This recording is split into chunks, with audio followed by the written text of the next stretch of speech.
Hello. Can we try and settle down somewhat so we can get started on our next keynote session?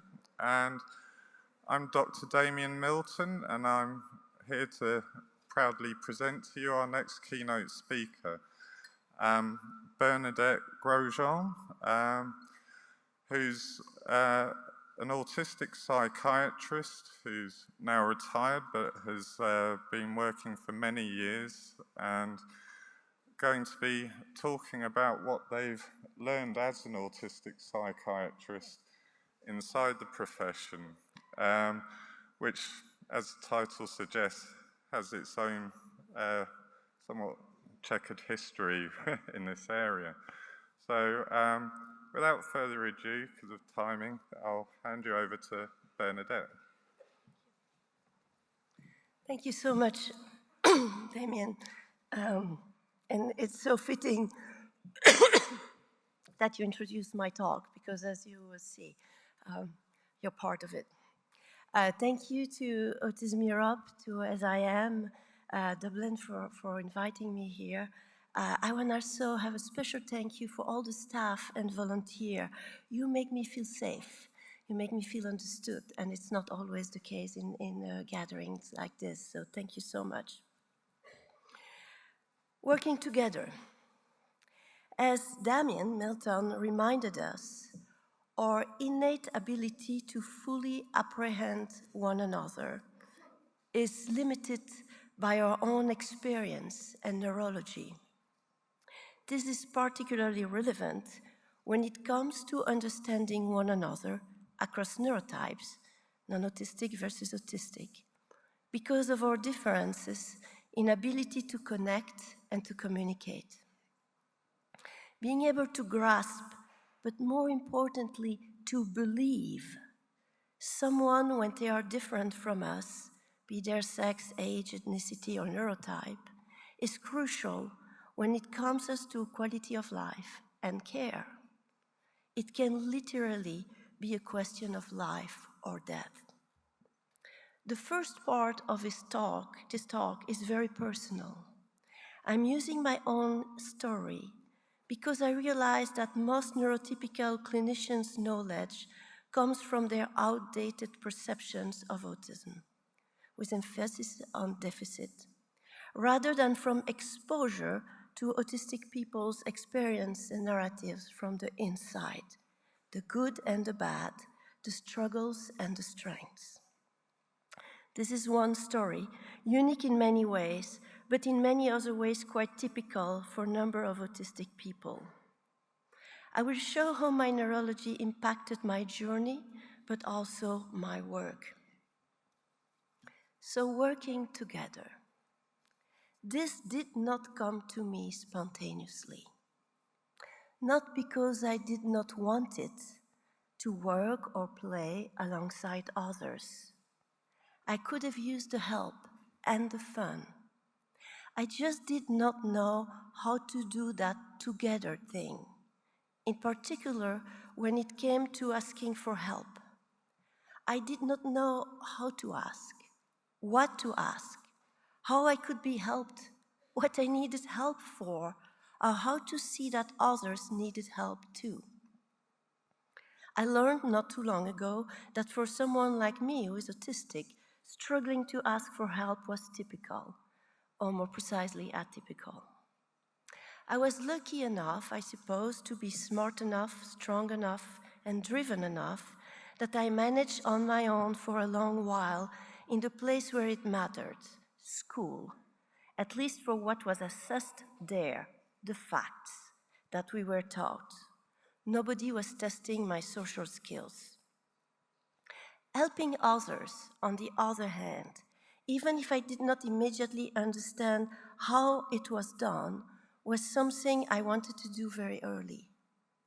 I grew up in Belgium in the 60s, listening every weekend to conversations about the war. At 7 already, an avid reader, I found in the attic magazines about the war my folks were talking about. Beside the pictures of battles and tanks were the devastating images of the death camps like Auschwitz or Ravensbrück, I still see to this day the pictures of Nazis' experiments on children. I understood very quickly that the world was a dangerous place. My early sense of justice and our duty to relieve the pain of this world came at the same time.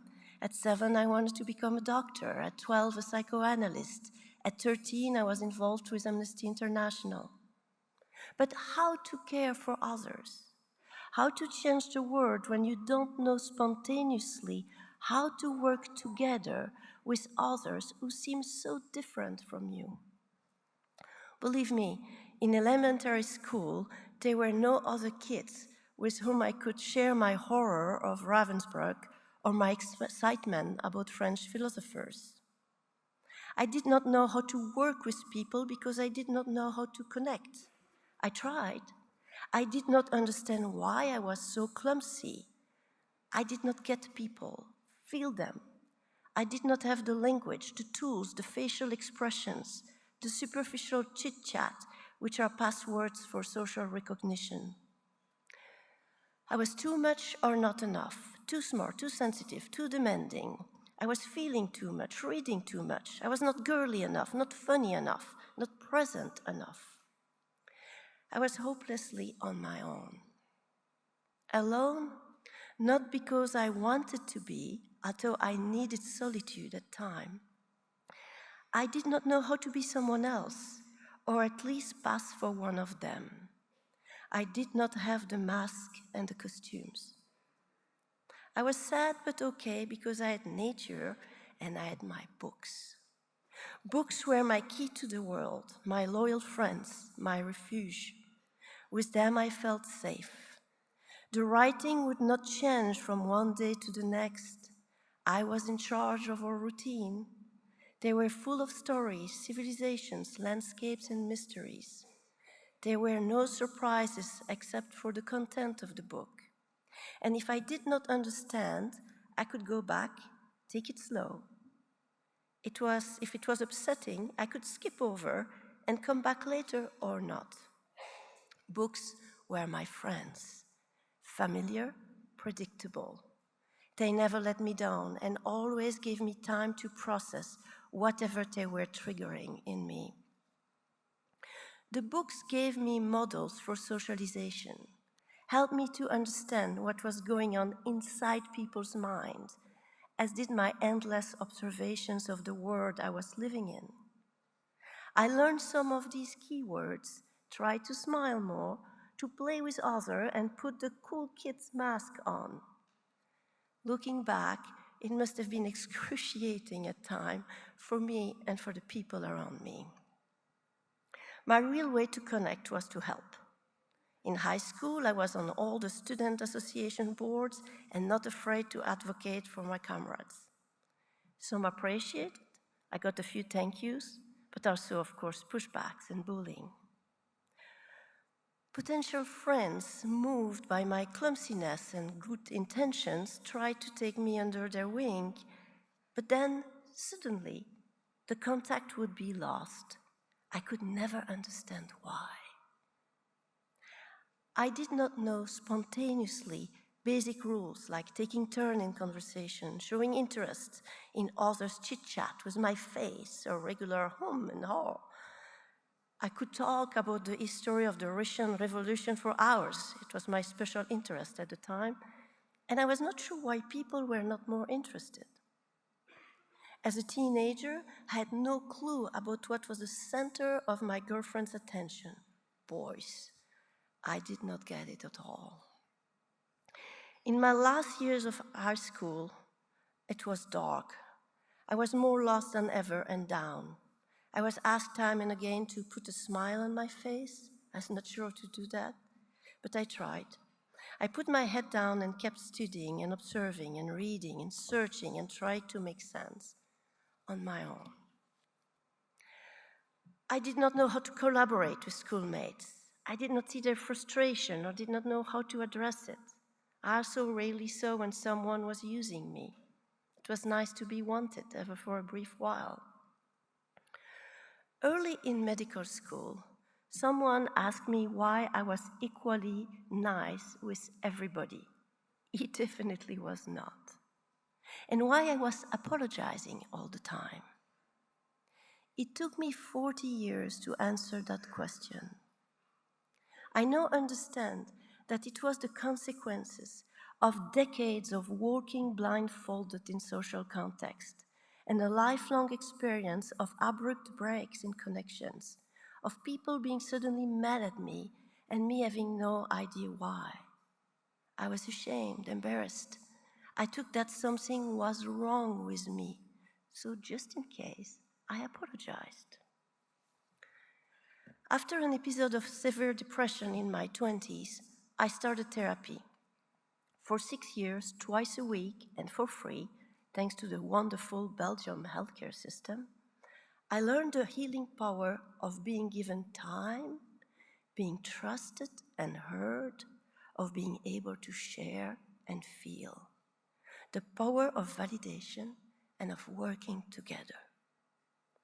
My therapist helped me to identify and make sense of my feelings, how to imagine the ones in others, how to better communicate, why it was important to take turns and return calls. Finally, someone was working with me. What an experience! A first bridge towards the world around me, like having access to a living dictionary that helped me learn the multiple meanings, not only of words, but of nonverbal signals. The cues that most everybody else got apparently so easily just by being born in it. While I was experiencing firsthand the miracle of interpersonal therapy, I was training to become a physician and learned both the powers and the limits of our art. It was the mid-80s, at the height of the AIDS epidemics. When I went into psychiatry, I had the privilege of being trained by a kind and wise man, Professor Luminet. He showed students how to be successful, our work required trust and mutual respect. It was about working together, not a power trip. Patients had to be recognized as experts in their own stories. They knew things we did not. We knew a few things they did not. It taught me to recognize my own shortcomings, be it lack of knowledge or countertransference, even if it was embarrassing, painful, or scary. Accepting our limits and recognizing our feelings were the best way not to project them onto our patients and risk to push them away. He encouraged my endless curiosity and smiled at my unintentional impertinence. His humanistic teachings, healthy distance from scientific dogma and academic arrogance, affirmed many of my autistic qualities: honesty, sense of justice, thinking outside the box, seeing a person, a tree, before the forest, and a healthy caution for theories and generalizations. This learning came in handy when I worked with women whom my colleagues seemed to run away from and were angry at, the borderlines. I did not grasp why my peers were not interested in working with these sensitive, resilient, and very much in pain women mostly. Nothing, be it therapy or medications, seems to help them, and their risk to die from suicide was higher than for any other psychiatric population. I wanted to make a difference. My chairman suggested reading the work of Otto Kernberg, a psychoanalyst who had adapted the traditional psychoanalytical setting and technique to better work with patients challenging our traditional practices. First, we had to provide a safe, dependable, and solid environment. Same setting, a regular schedule, some form of neutrality and consistency in who the therapist was. I mean, I had to be the same person from an encounter to the other. In this case, My relatively lack of facial expression was a plus. My own inclination toward routine and dependability made the rest easy. Guess why so many psychiatrists are part of ADI? Kernberg recommended 3 steps to follow during the psychotherapeutic process. First, clarification. The therapist has to make sure to understand what the person says, feels, expresses, experiences, and has to make sure to be understood herself.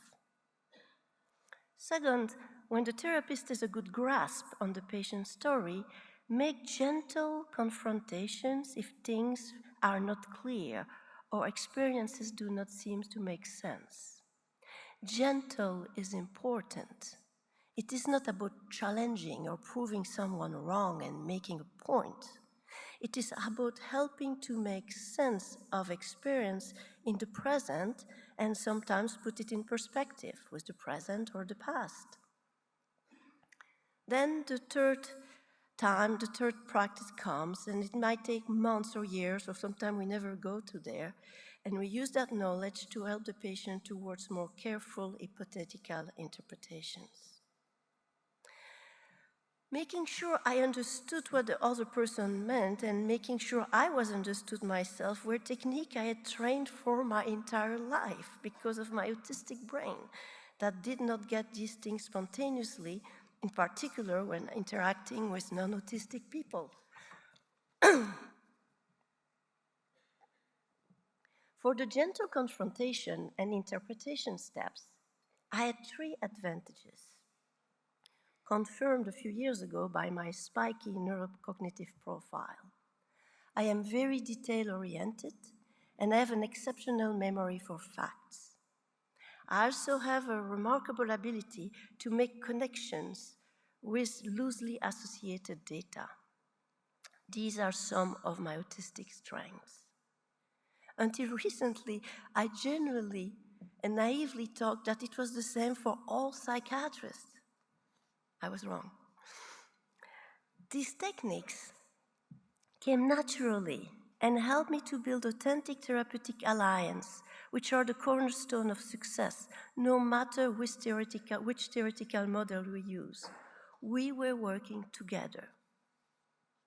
When I listened to my fellow Belgian colleague, Peter Vermeulen, when he described his work, for instance, I realized that even if the language we use is different than the theories, our practice shares the same purpose: the importance of trust, clear communication, and through proper contextualization, helping the patient make better sense of the world he or she lives in. Making sure we understood one another became critical when I moved to Los Angeles in the year 2000 and began working with people from a wide range of languages, cultures, and socio-economic backgrounds. From the homeless encampments and the public hospital to a private practice in Beverly Hills, very small, an essential part of my work involved translation, literal, sociocultural, and symbolic. Being aware of this translation aspect of our work as healthcare providers is a real asset when we address the double empathy problem I mentioned at the beginning of the talk. You're probably familiar with it, but I'm going to repeat it. Until recently, and still in many, many places today, when autistic and non-autistic people have trouble interacting, the autistic person alone is considered responsible for the deficit in understanding. Damian Milton reminded us that communication is a two-way street. The difficulty between autistic and non-autistic people is really about mutual understanding or the lack of it. What we need are better translation tools, because even though we are all from the same planet, we definitely are all from this planet, our minds function differently depending on our neurotypes. We are often speaking different languages, even if we use the same words, or if for some, the words are never spoken. The best way to become a translator is first to recognize that our languages are different, and second, to learn the other language. even if not in details, at least the basics. All these realizations, again, were critical when I was consulted about 10 years ago by Natalie. She was in her 50s, with a life full of pain and struggles. By that point, she had received numerous diagnoses since the age of 4. Anxiety, OCD, depression, PTSD, bipolar disorder, even schizophrenia. No therapy or medication, and she had tried them all, ever seemed to make a difference. Frustrated, the colleague who referred her to me suggested that she was borderline, willful, and did not really want to get better. It angers me so much when I hear that. When we met, she was desperate. She had a college degree, but could never be able to work full-time. She had relationships, but could not maintain them and did not understand why. Reading the notes of previous therapists and psychiatrists, it was clear that she did not fit their models. No diagnosis stick. Yet her suffering was undeniable, her anxiety through the roof, and the risk of suicide very, very real. Natalie was sincere and helpless, just as helpless, in fact, as the colleague who referred her to me. I decided to request neuropsychological testing. These tests in the United States at this point are $6,000 to $7,000. It was only the second time in my career I asked for testing. The results came back. She was obviously autistic, said the psychologist to me. I wasn't entirely surprised. Her affect was a cue, but at the same time, autism? Really? She's a woman. She's gone to college. She drives to my appointments, and she's very engaged in politics. For Natalie and her family, it was a shock. After decades of distressing labels with devastating effects on her self-image and her relationships, including with her parents, the word autism changed everything. None of my training, and I trained twice in Belgium and in the US, none of my trainings had taught me how to identify autism in adults without intellectual disabilities, especially in women or minorities. Autism was never mentioned as a possibility in the differential diagnosis for major pathologies that we were trained to recognize and treat in psychiatry. Not that we need to treat autism, I'm coming back on that, but we were not made conscious of its existence. I knew a little bit of Asperger's, quote, but it was thought to be limited to a few men and then rare. With Natalie, I suddenly realized that, like everyone else, I'd been caring for autistic patients all along without ever knowing it. Looking back, I can see that many of the so-called borderline patients I worked with were actually autistic. The fact that we shared a neurotype explained why I felt so comfortable working with them and why they often felt comfortable with me. Their experiences made sense to me. I was not trying to trap them or shame them or convince them that they were not who they thought they were. I believed them. This is, by the way, a powerful reminder of why it is essential to build and have a neurodiverse workforce in healthcare.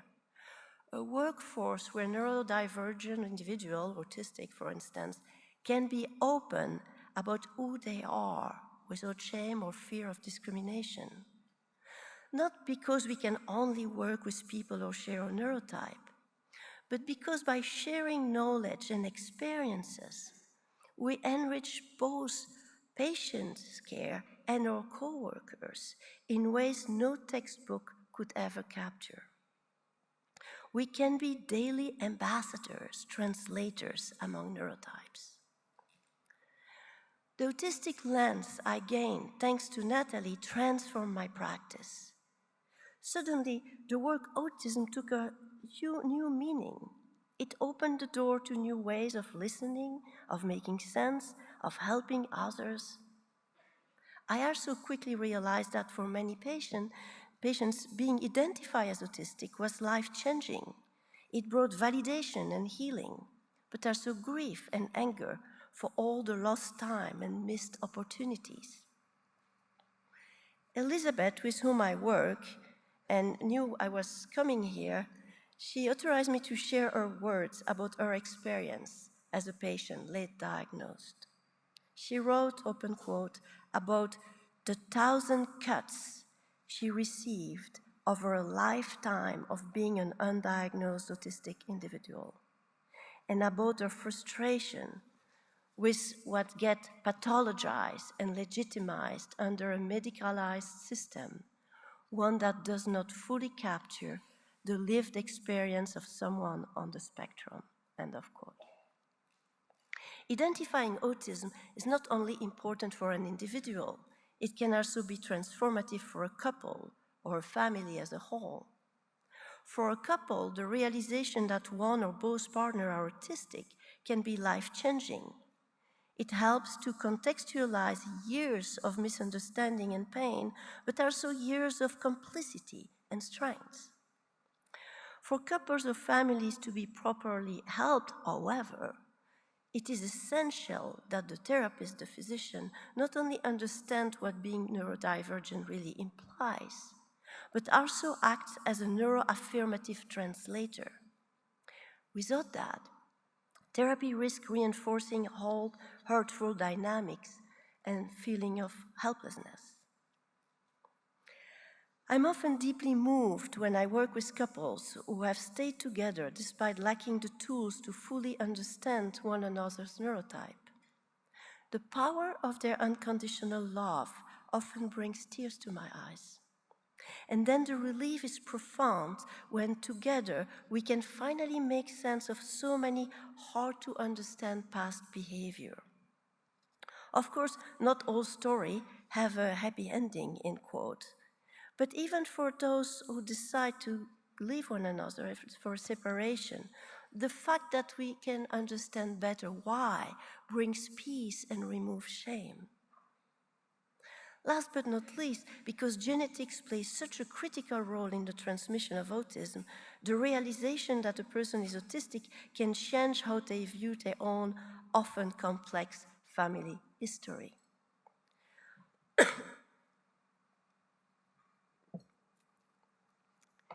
And yet, just as the word autism seemed to be emerging from the dark ages of stereotypes, new threats are appearing. A recent article from the American Psychological Association described how policy shifts in the United States have stoked fears of stigma and surveillance, like Orwell's 1984. I really recommend to everybody to reread it, where Big Brother is watching. This is not just a metaphor. Psychologists have observed a wave of autism evaluation cancellations and requests to redact medical records, and I do too. Like in 1984, words can, in the flash of a tweet, lose their original meaning and become tools of discrimination. This is why it is crucial for all healthcare professionals to provide, within the safety of their practice, accurate information about autism. Let me share some basics, and I apologize for the one who are already familiar with all this. A few basics about autism, what autism is not. It's not an illness that we can cure. It's not caused by vaccine, bad mothering, or Tylenol. That last rumor, by the way, once again placed the responsibility, in quote, on mothers for a neurobiology that is in reality generally, totally, mostly determined by genetics from both parents. Autism does not concern only young white boys. It's not only synonymous with genius, intellectual disability, or psychopathy, although, of course, it does not exclude it. And it is certainly not something you should hide from the autistic person. So what is it? It's a neurodevelopmental difference present in all populations, regardless of sex, ethnicity, or background. Autistic people do have empathy. This is extremely important, in particular for autistic people who choose to work in the healthcare profession and the helping profession. One of the reasons some of the people at ADI or some students are denied access to medicine or psychiatry is because supposedly they have no empathy and no theory of mind, which is absurd. I hope you understood that. So we have empathy, and especially emotional empathy. The difficulty lies with cognitive empathy, which does not come to us as naturally. As I detailed in the beginning of this talk, we can learn it, and many of us are good students and very determined to do so. Autistic people can work, even though many struggle to find and keep jobs, especially in ever-changing systems or an environment that are overwhelming. We can have families, even if relationships sometimes present challenges, but who doesn't?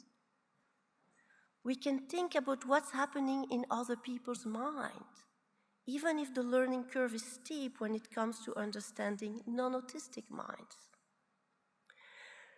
Autistic people experience the same range of mental and physical illnesses as non-autistic people. Being autistic is not incompatible with OCD, ADHD, or cardiovascular disease. In fact, these conditions often overlap. And yet, I still hear patients being denied treatment in specialized clinic, like OCD clinic, because they don't treat autism. Importantly, the autistic neurobiology must be taken into account when addressing psychiatric or medical condition. It affects how an illness is expressed, but it should not never be a reason for discrimination and exclusion. To fit in, autistic people use masking and camouflaging, in other words, trying to pass for non-autistic. And I think, by the way, that the pressure is much higher on girls than boys, and that's one of the reasons and some of the difference in our phenotypes. These lifelong adaptive behaviors need to be recognized. People must understand that while masking might sometimes be necessary to get through school or to keep a job, it comes at a heavy cost. Masking increases the risk of mental illness, burnout, and even suicide. It is not a cure for autism. We can reduce the need for masking by creating more autism-friendly environment, and I refer to a brilliant talk from Mary this morning and the space concept. At work, it can be as simple as telling a neurodivergent employee, it's fine to keep your door closed, or wear your noise-canceling headphone, and by the way, don't feel that you have to come to the office social events. This costs nothing. Remove the fear, remove the shame, save many sick days, and keep a great coworker on the team. As healthcare provider, as Mary explained, we also wanted to make our practice more accessible. This can mean allowing emails in place of phone through make an appointment. Working together means that learning has to come from both sides. But for healthcare workers in general, and psychiatrists in particular, these outdated stereotypes remain the norm. The consequences are devastating. Time and time again, I'm heartbroken and angry when I hear about the invalidations patients have endured while seeking answers about their neurodivergence. When patients needed validation, they got mockery. When patients needed compassion, they got hurt, the 1,000 cuts Elizabeth spoke about. When they should have been encouraged to put down the mask, it was shoved back onto their face. Let me share a few examples. Lisa was treated for anxiety for 10 years by a psychiatrist who prescribed antidepressants and regularly encouraged her to get out more to feel better, without much success. When Lisa realized she might be autistic, she was hopeful, thinking she finally found an explanation for her struggles. When she asked her doctor for his opinion, he laughed and reassured her, of course she was not autistic, she made eye contact. He dismissed the online information as garbage. When she came back with detailed examples from her own life, a very autistic way to persist, he grew angry and fired her, saying that he did not work with borderline.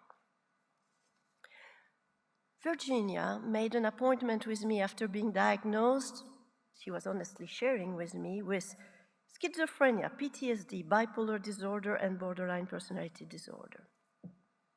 By the end of our meeting, when it was clear she was autistic, she asked me why, out of more 30 psychiatrists she had contacted, I was the only one who gave her an appointment. Most never returned her calls or emails, and 3 said they were full. I tell you why. Many psychiatrists don't want so-called difficult patients. When someone shares an history of multiple misdiagnoses given to them by professionals, many psychiatrists and therapists see red flags and lawsuits, and they prefer not to take them on. So many patients give up. Dana called me after her 80-year-old father told her on his deathbed, literally, that she had been diagnosed as autistic as a child, but her parents had been instructed never to tell her, supposedly to protect her. The result? A life full of doubt, anxiety, and shame, and a persistent feeling of being bad and not enough. And then there is Lishar. When she asked her psychiatrist if she could be tested for autism, he told her that she couldn't be autistic because she had a family. And in any case, he added, it was too late and useless to seek a diagnosis. So much ignorance, so much arrogance, so much time lost. On the first page of his book, Beautiful Lives, Stephen Unwin quotes the Indian novelist Arundhati Roy, open quote, "There's really no such thing as the voiceless. There is only the deliberately silenced or the preferably unheard." Quality of life means having access to care, educated, thoughtful care. With more autistic adults coming forward through the media, explaining how beneficial their autism diagnosis has been, many people are beginning to wonder, could autism explain my lifelong difficulties? So why are we witnessing such an aggressive pushback from society, including from physicians, when patients raise the question? Sure, doctors are burned out, but it's not the patient's fault. And as far as I'm concerned, the more people are curious and aware of their mental health, the better.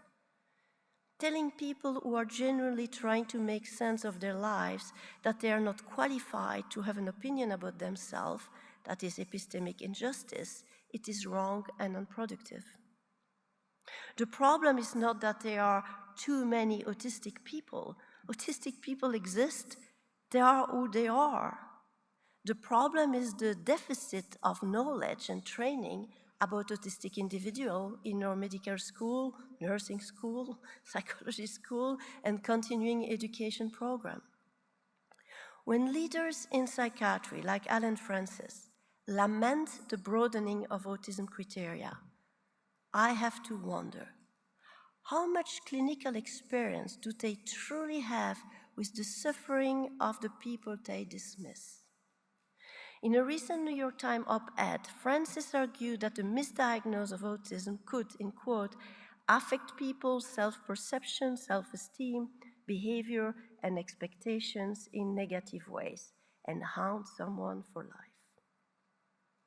At this point in my practice, I sincerely do not believe you can convince yourself that you are autistic for any prolonged period of time if you're not.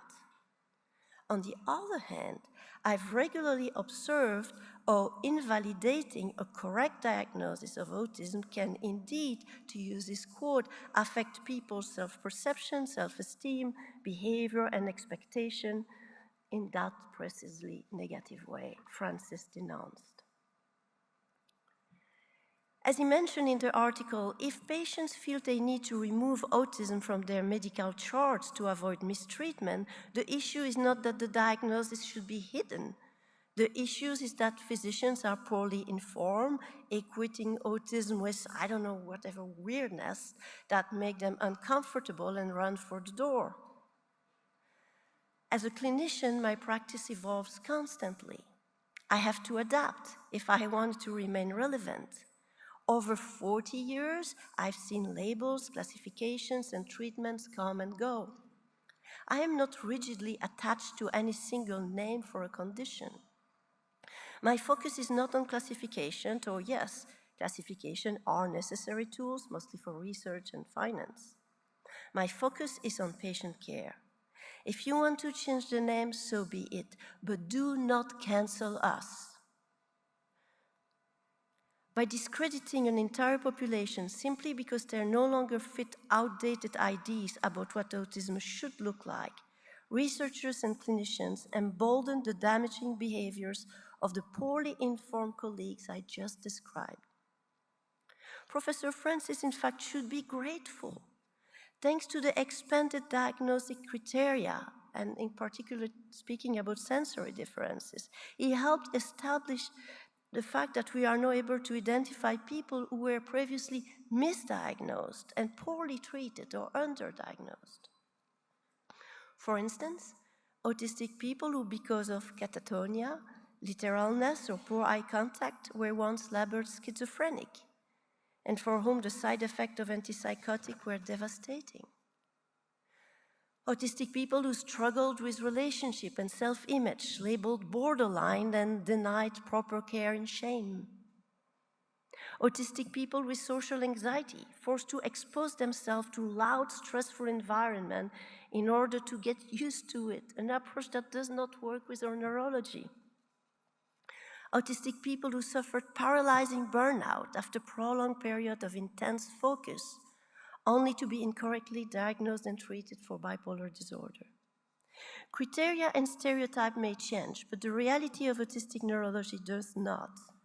Its specificity must be included in medical school curriculum and continuing education that we work on, as I said yesterday, for the one who were here, in collaboration with our colleagues who are not autistic, but who have a clinical experience. And we try together to see how we can learn and better understand people who are different from us. Autism is not a disease, it's a neurodevelopmental condition, but it can make us more vulnerable through a combination of genetic and environment to many physical and psychiatric problems. Autistic people without intellectual disability have an average lifespan that is 6 to 15 years shorter than the general population. The leading cause of death is cardiovascular disease, similar to the general population, which is not surprising when we remember that most of us autistic people live in a constant state of stress. The second leading cause is suicide. In the general population, suicide is the 11th cause of death. We know that more than 80% of autistic people experience psychiatric problems at some point in their life. And yet they face enormous barriers to accessing care. Because of these vulnerabilities, autistic individuals who may not look autistic enough are overrepresented across all our clinical settings. They often have a very different threshold for perceiving internal body signals like pain, thirst, hunger. And because they struggle to access and receive proper care, they are 3 times more likely to use the emergency room, to be hospitalized, and to die after receiving emergency care. 3 times. The risk is higher for autistic women, who are 3 times as likely to die during hospitalization as non-autistic women. As you heard, this talk is about an autistic population I know and I work with, people without major intellectual disability. But we are in this together. Too often I feel the divide between autistic people with different levels of needs is amplified and used to keep us from uniting and becoming stronger together. Yesterday, T.C. Weisman reminded us the importance of the village. You have to do it right to build the trust. And in the village, every person has its place, his place or her place. In the afternoon yesterday, Sue Fletcher-Watson reminded us that being different is a strength, and affirming complexity enrich research and clinical work and advocacy work. We need support for everyone.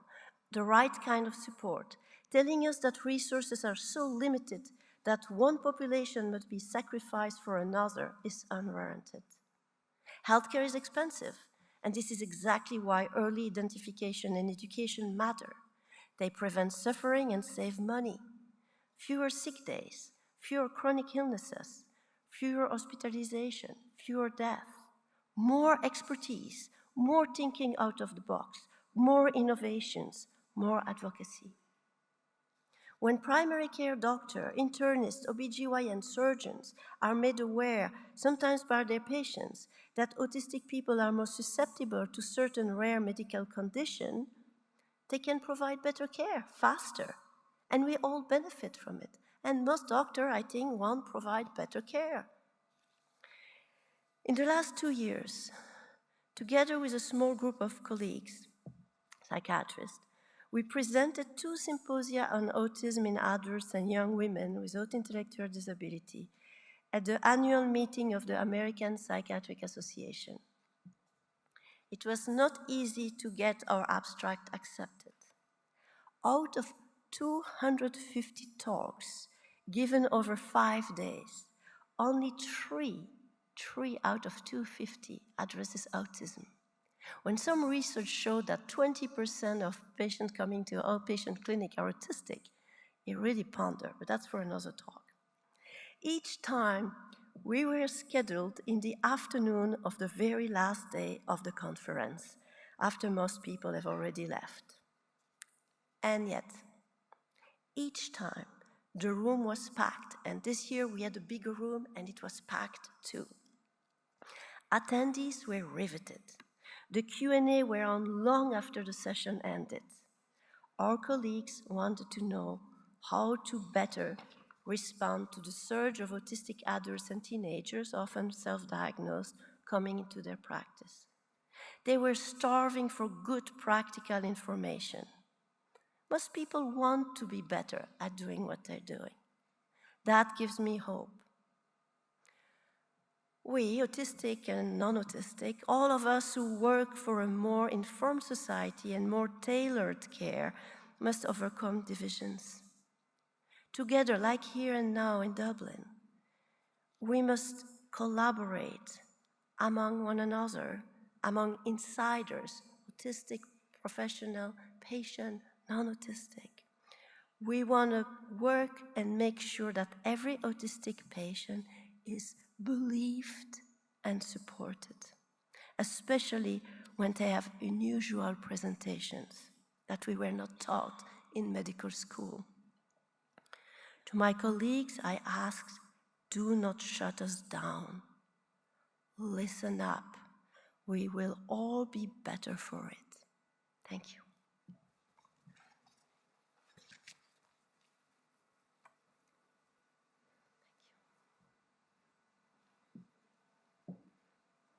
We may have little time for questions.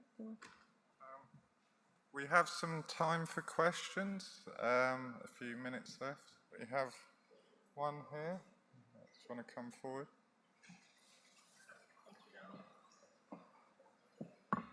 Can you not speak too quickly so I can process? Thank you. Okay. Sorry for my English, not very good, so I will speak not quickly. You mentioned a number, 20%. I'm so sorry, can you speak in the microphone? Okay. You mentioned a number, 20%. Do you have, or anyone have, a number for the autistic population in the world? I mentioned what? I'm sorry, I didn't. Do you have an estimation for the total, the number of the autistic people in the world? You mentioned 20%. Oh, in coming to the clinics? Coming into the clinics, but in general.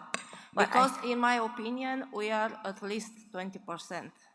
I think it, again, depends how we define it, right? And if we don't see that someone is autistic, they don't come because they're autistic often, they come because of other symptomatology.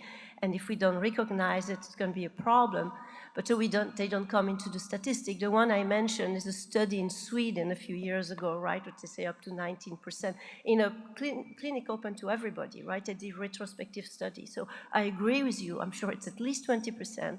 Some study, if I'm correct, show in inpatient, in psychiatric inpatient, maybe 30 or 40%.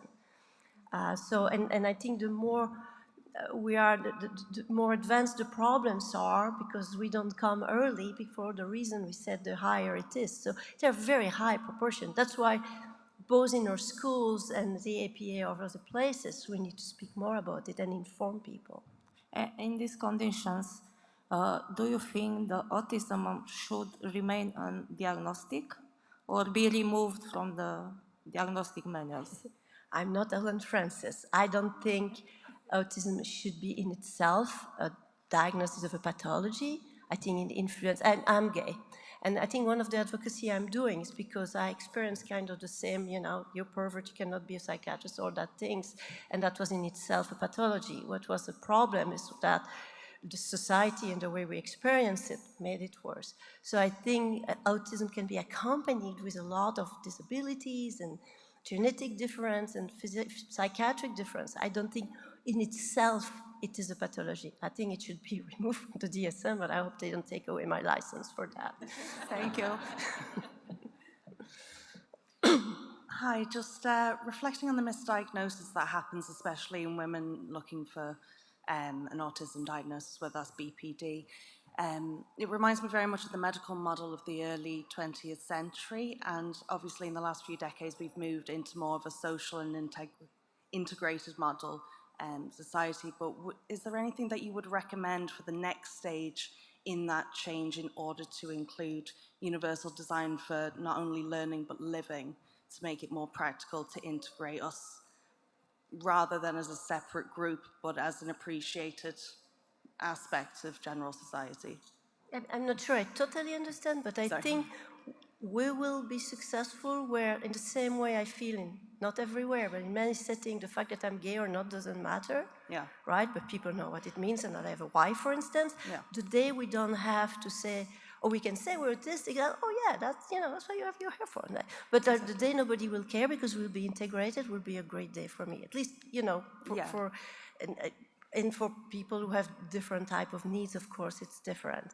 And that's why I think that I may lose my license on that too, but I really think that more people should be able to make an evaluation. I mean, we didn't, and I don't think neuropsychologists won't be the only one. I mean, we have 5 years of, imagine 5 years of wait before we can work and give you tools and all that. I think most healthcare professionals or psychiatric psychologists should be able to have a good idea and maybe refer when it's more complex, more difficult to expert. That should be part of a general training. Maybe appreciating it as part of biodiversity rather than a separate thing altogether, do you mean? Yeah. Yeah, perfect, thanks. Thank you. Hello. Hello.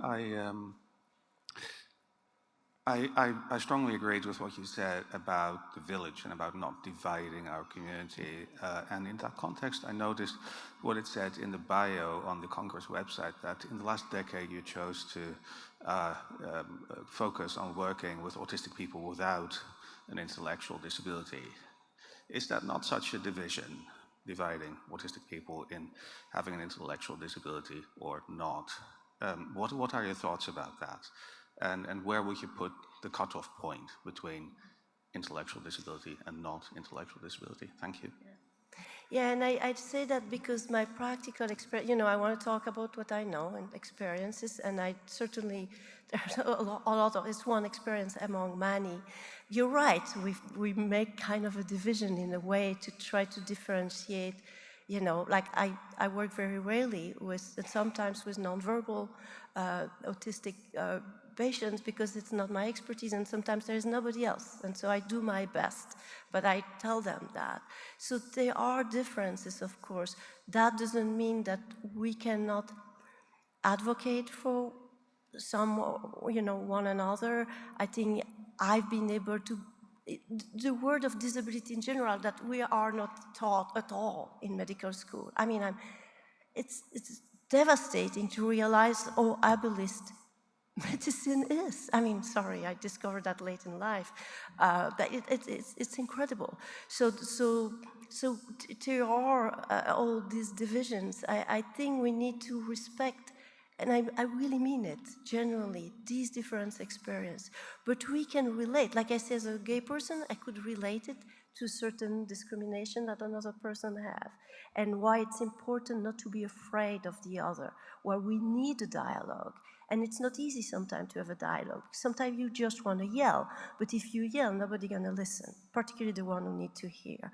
So there are differences, and that's where I say, of course, there are needs, and we need the help. I think for some time I feel the politics or the financial one divide and say, okay, it's only one pot, you know, you fight among yourself, and that's not fair.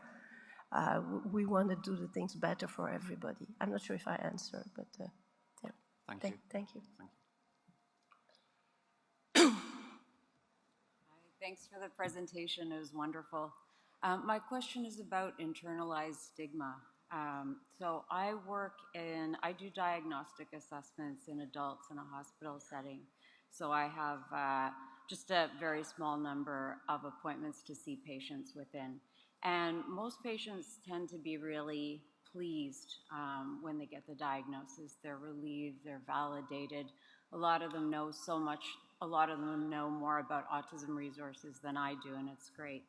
But where I really struggle are the ones who feel terrible about it. You know, somebody else has prompted them to be there. I feel like it's good for them. They don't feel like it's good at all. So how to deal, some form of post-diagnosis support in a really small time frame. And then on the personal side of that, I have a couple of young people in my life who are basically tweens, and both of them are clearly on the spectrum in a nuanced way, but definitely on the spectrum, and I think would benefit from knowing that. But their parents are very much have really bought the no way, that sort of thing. And I can't, what can I do in terms of, I don't want to intrude on their parenting, but I would really like to help these little kids who I'm close to. So that's my question. Thank you, that's very important. I think knowledge is essential. I think sometimes if you explain to parents, so you present it. Again, I take a lot from my experience with borderline patients where I learn to share, to explain what it means at the time, what we have to work at, and how we can, people can get better, right? So I feel when we use the word, of course, there are all the stereotypes, so I may do a little bit of education, send to my YouTube video. There's a way you Google my name and autism and you can find them, and then see why it's important. So removing the shame. It's important if you have Ehlers-Danlos, and no doctor believe it, and you say, I'm autistic and I know I have more risk for that, or more risk for fibromyalgia, or not. So I had a patient with esophagitis, eosinophilic esophagitis. It's a rare gastroenterologic problem. Because she was autistic and had eating disorder in her family, the doctor wouldn't believe that she couldn't swallow. She almost died from that. And she came with the papers to the gastroenterologist, finally did the test needed. So people being informed, it's not a stigma, it's for you to know yourself better. It was okay, yesterday I walked around with my hat because I couldn't bear the light. I would never dare to do that 6 or 7 years ago. And to come for the first aspect of your question, it is hard, right? And the longer, some patients we lost so many years, there is the shame, so it is a journey, and I imagine it's very hard when you have only one session, but when you have only one session or two, you can say it's going to be a journey, but you will be able to put this puzzle piece in place. Knowing more about yourself will help you with your couple relationship, with your family, at work, to be a better advocate for yourself. So yes, there is the anger and the regrets, and you know, we can use that in different ways. But I'm a very practical, I say I'm a clinician, so I'm very practical.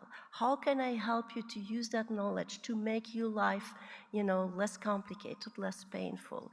And also validate and recognize the pain and the shame and the suffering, of course. I don't want to say, oh, it's all great, you know, absolutely not. It's difficult, but let's not lose more time. Thank you. We're out. I'll be there if you want to.